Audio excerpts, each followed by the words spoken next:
नमस्कार, स्वागत है आप सभी का हमारी बेहद खास पेशकश शेयर बाजार सबका अधिकार, जहां पर हम न सिर्फ आपके स्टॉक स्पेसिफिक सवालों के जवाब देते हैं, बल्कि अगर शेयर बाजार में आपको भी एंट्री करनी है या अपना पोर्टफोलियो बनाना है तो कैसे यहां मुनाफा कमाया जा सकता है, कौन कौन सी ऐसी बारीकियां हैं जो आपको समझनी चाहिए किसी भी कंपनी में पैसे लगाने से पहले, इस पर हमारा फोकस होता है।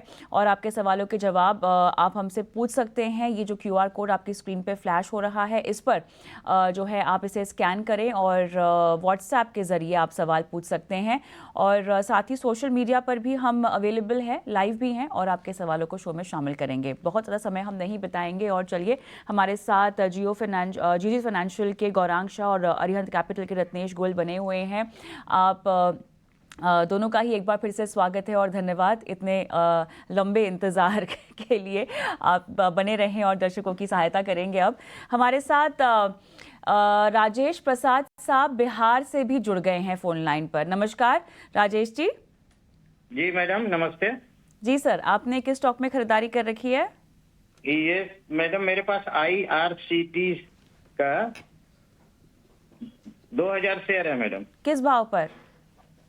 660 रुपया पर। 660 पे IRCTC ना? ठीक है। और चाह रहे थे क्या इसको ऐड कर सकते हैं या वेट करें? कितना वेट करने का कहा आपने? मेरे पास साल 2 साल भी हम रख सकते हैं। साल 2 साल भी रख सकते हैं। आपने तो अच्छे भाव पर लिया हुआ है 660। और कोई स्टॉक का सवाल नहीं है? और एक स्टॉक है मैम। हाँ, और एक स्टॉक है। हाँ। मेरे पास MCX है 200 शेयर। कितने पे? 1175 रुपया 50 पैसे का। 1175 पे, ठीक है। और इसमें नजरिया उतना ही? ये उतने ही है मैडम, रखते हैं हम, इन्वेस्ट करके पहले से ही रखते हैं ताकि आगे जब जियो फाइनेंशियल पे नहीं है सवाल? जियो फाइनेंशियल पर एक दिन आपका क्वेरी आ चुका था मैडम, हम बोल चुके हैं वो आपका। चलिए ठीक है, तो बाकी के स्टॉक जिनके जवाब नहीं थे वो आपने पूछ लिए। मैं बहुत समय नहीं बिताऊंगी, गौरांग के पास जाऊंगी सीधा। गौरांग, IRCTC 660 की बाइंग प्राइस उम्दा लेवल और MCX भी इन्होंने अच्छे लेवल पर लिया हुआ है, 1175 बता रहे हैं। दोनों में लगभग 1 साल का नजरिया है। कविता, सीधे सीधे टिप्पणी नहीं कर पाऊंगा क्योंकि कवरेज नहीं है। IRCTC पर शायद हमारी जब IPO आया था कुछ सालों पहले तभी कवरेज थी सब्सक्राइब की। लेकिन इस क्षेत्र के बारे में बता देता हूं। पहले तो भारतीय रेल से जुड़ी हुई कोई भी कंपनी हो, निजी क्षेत्र की या सरकारी कंपनी, आने वाले समय में जिस प्रकार से बदलाव भारतीय रेल में होने वाला है और सरकार की नीतियां हैं, रुझान बहुत बेहतर हो सकता है। और IRCTC मात्र केवल टिकट नहीं मुहैया कराती मुसाफिर को, लेकिन ये बहुत सारी सेवाएं भारतीय रेल के लिए कामकाज करती है। तो और हमें लग रहा है कि भारतीय रेल को लेकर के जो बदलाव आ रहा है तो वो नतीजे काफी अच्छी आ सकते हैं निजी क्षेत्र के और सरकारी कंपनी। और एक आगे बढ़ती हुई कंपनी IRCTC है जहां तक भारतीय रेल का सवाल है। MCX पर एक चीज मैं कहूंगा, एक तो भारतीय कमोडिटी मार्केट और भारतीय शेयर बाजार। अगर आपका अनुमान और आकलन ये कहता है कि आने वाले 3 या 5 सालों में दोनों ही मार्केट में, यानी कि शेयर बाजार में यानी कि इक्विटी मार्केट में और कमोडिटी मार्केट में निरंतर लोग नए निवेशक जुड़ते जाएंगे, वॉल्यूम्स टर्नओवर जो है वो ऊपर जाता जाएगा, तो जो एक्सचेंजेस सुविधाएं उपलब्ध कराती है, मुहैया कराती हैं ग्राहकों को वहां तक पहुंचने के लिए, उन सब कंपनियों का भी रुझान उतना ही बेहतर होगा। दोनों की बैलेंस शीट काफी स्ट्रांग और मजबूत है। चलिए रत्नेश, आप क्विकली क्या इनको लेवल्स पर सलाह दे पाएंगे? हाँ, IRCTC तो बिल्कुल इनका काफी अच्छे भाव का खरीदी है। तो मेरे हिसाब से अभी इनको कुछ यहाँ पे बहुत जल्दबाजी नहीं करना चाहिए, क्योंकि अभी होल्ड कर सकते हैं। तो मैं यहाँ पे इनको स्टॉप लॉस लगाने की सलाह दूंगा। एक 940 रुपए के स्टॉप लॉस से इस तेजी को ट्रेल करते रहे, कुछ पार्शियली मुनाफा बांध ले, क्योंकि 1050 70 ये थोड़ा सा एक सप्लाई जोन है। तो पार्शियली मुनाफा बांध के 940 रुपए का स्टॉप लॉस लगा के बने रहे। एक बार जब भी 1070 75 के ऊपर निकलेगा, क्लोज देगा, तो मुझे ऐसा लगता है आउट टाइम हाई के ऊपर जाने के लिए तैयार हो जाएगा 1200 के आसपास में। तो इसमें बिल्कुल बने रह सकते हैं अभी एक स्टॉप लॉस जो मैंने दिया उसके। ठीक है, तो IRCTC पर दोनों ही हमारे जो एक्सपर्ट हैं वो बुलिश नजर आते हुए बढ़ते आगे। राजेश हैं मुंबई से। राजेश जी नमस्कार, क्या पूछना चाहते हैं? हेलो जी राजेश जी, आवाज आ रही है आपको? हाँ, आवाज आ रही है राजेश जी, आवाज आ रही है। ठीक है, पूछिए क्या जानना चाहते हैं? मेरे पास डेटा पैटर्न के शेयर है, 600 शेयर है, 700 रुपए के भाव से लिए हुए हैं। और 1000 शेयर हैग लिए हुए हैं, वो 1600 रुपए के भाव से लिए हुए हैं। दूसरा स्टॉक क्या बताया आपने? हैग HEG, हैग का ओके, 1000 ओके। शेयर है, 1600 के भाव से खरीदे। HEG लिमिटेड के इनके पास 1600 के। तो सबसे हाँ, पहले मैं तो लॉन्ग टर्म सबसे पहले तो आप इन्वेस्टमेंट बधाई स्वीकार करिए, क्योंकि आपने इन दोनों स्टॉक में, खासतौर पे डेटा पैटर्न में जिस लेवल पे एंट्री आपने की है, ज़बरदस्त बम्पर मुनाफा आपको होता हुआ। और दोनों स्टॉक पर एक व्यू लेते हैं। रत्नेश, ज़रा बताएं, डेटा पैटर्न 700 के लेवल पे, मेरे ख्याल से इससे बेहतरीन लेवल नहीं हो सकता था इस क्वालिटी स्टॉक में। आज भी हम देख रहे हैं कि 4.25% की तेजी है। दूसरा स्टॉक HEG लिमिटेड 1600 के भाव पे इन्होंने खरीदा हुआ, यहाँ भी आज तेजी हम देख रहे हैं। हाँ, डेटा पैटर्न के लिए तो मेरे हिसाब से भी बधाई के पात्र है। मैं भी इनको बधाई देना चाहूँगा। काफी एक अच्छे लेवल पे, काफी लॉन्ग टर्म इन्वेस्टमेंट के लिहाज से काफी अच्छी कंपनी ने पकड़ रखी है। तो मुझे ऐसा लगता है इनको निश्चित रहना चाहिए। अभी भी इसमें किसी तरह की कोई कमजोरी मुझे नहीं दिखाई दे रही। बिल्कुल बने रहे यहाँ पे एक 2600 रुपए के, माफी चाहूंगा, 2500 रुपए के एक स्टॉप लॉस से बिल्कुल बने रहे यहाँ पे। मुझे ऐसा लगता है अभी भी तेजी का सिलसिला बना रहेगा। कहीं ना कहीं इसमें भी बहुत ही नियर टर्म में 31 रुपए का टारगेट, फिर 35 रुपए के टारगेट हमको आते हुए दिखेंगे। तो एक ये स्टॉप लॉस जो मैंने दिया है उस स्टॉप लॉस से बिल्कुल डेटा पैटर्न में बने रह सकते हैं। HEG में भी बिल्कुल मेरे हिसाब से यहाँ पे भी बिल्कुल ये भी बने रह सकते। कुछ पार्शली थोड़ा बहुत कुछ अगर इनको मुनाफा बांधना है तो इस HEG में पार्शली बांध सकते हैं, क्योंकि 2500 2550 की जो जोन है वो थोड़ा सा एक सप्लाई जोन है। तो यहाँ पे थोड़ा सा पार्शली मुनाफा बांध के इसमें भी स्टॉप लॉस से ट्रेल करे 2200 रुपए के ऊपर, 2200 के स्टॉप लॉस एक बार 2500 2550 के ऊपर निकलेगा, नई तेजी में स्टॉक चले जाएगा जो इसको 3000 तक ले लेके जाएगा। इसलिए HEG में पार्शली मुनाफा बांध के इसमें भी स्टॉप लॉस से बैठे।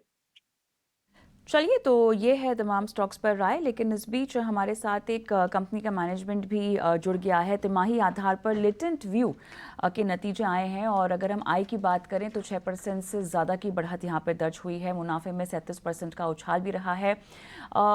मार्जिन्स में सुधार है। नतीजों और ग्रोथ आउटलुक पर बात करने के लिए हमारे साथ कंपनी के CFO राजन वेंकटेशन भी जुड़ गए हैं। स्वागत है आपका हमारी इस बेहद खास पेशकश में। और नंबर्स की अगर मैं बात करूं तो प्रॉफिटेबिलिटी में थोड़ा सा डिक्लाइन देखा गया है, अगर हम इस तिमाही की बात करें और कंपेयर करना चाहें तो। इसके पीछे मेजर फैक्टर्स या ट्रिगर्स आप क्या गिनाएंगे?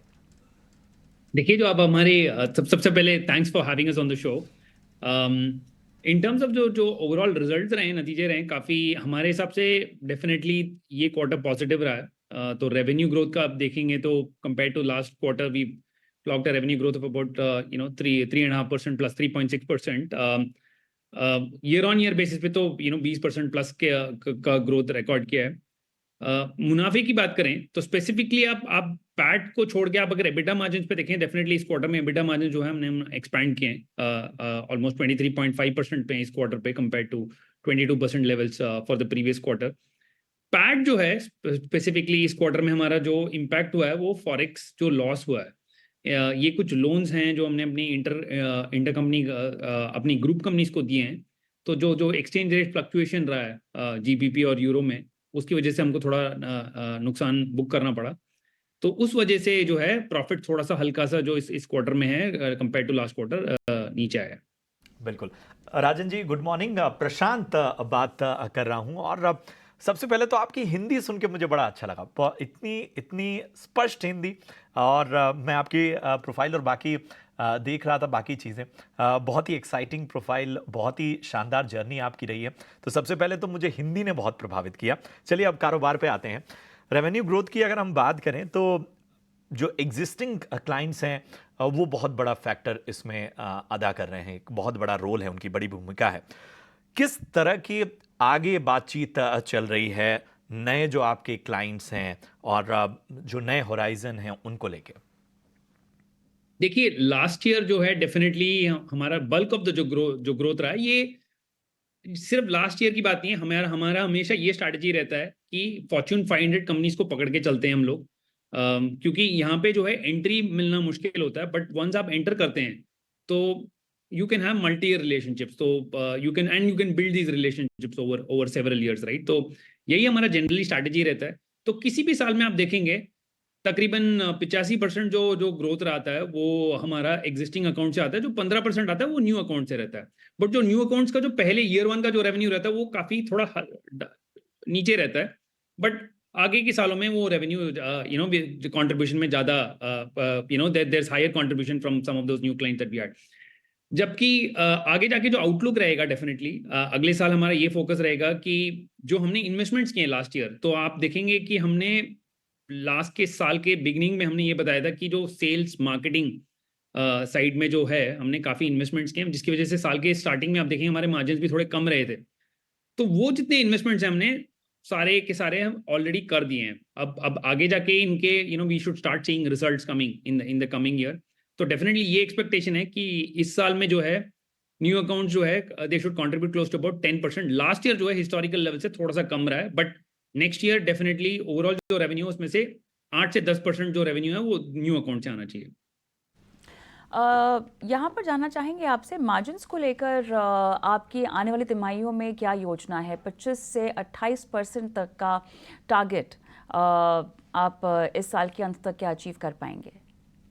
देखिए जो 25 से 28 है वो हमारा हिस्टोरिकल जो है बैंड रहा है, लेकिन ये हमारा ये स्ट्रैटेजी है अभी इस साल और आगे, इनफैक्ट नॉट जस्ट इस साल का, आगे 3 साल का पकड़ के चलिए, तो हम जो है मार्जिन साइड पे जो है 23 से 25% के बैंड में ऑपरेट करना चाहते हैं, क्योंकि जो है मोस्ट ऑफ द प्रॉफिट्स इससे ऊपर अगर आते हैं तो we want to reinvest them back in the form of either marketing spends या फिर जो कैपेबिलिटी बिल्डिंग रहता है, जो सॉल्यूशन बिल्डिंग रहता है, उन चीज़ों में हम इन्वेस्ट करना चाहते हैं to set us up for growth in the following years.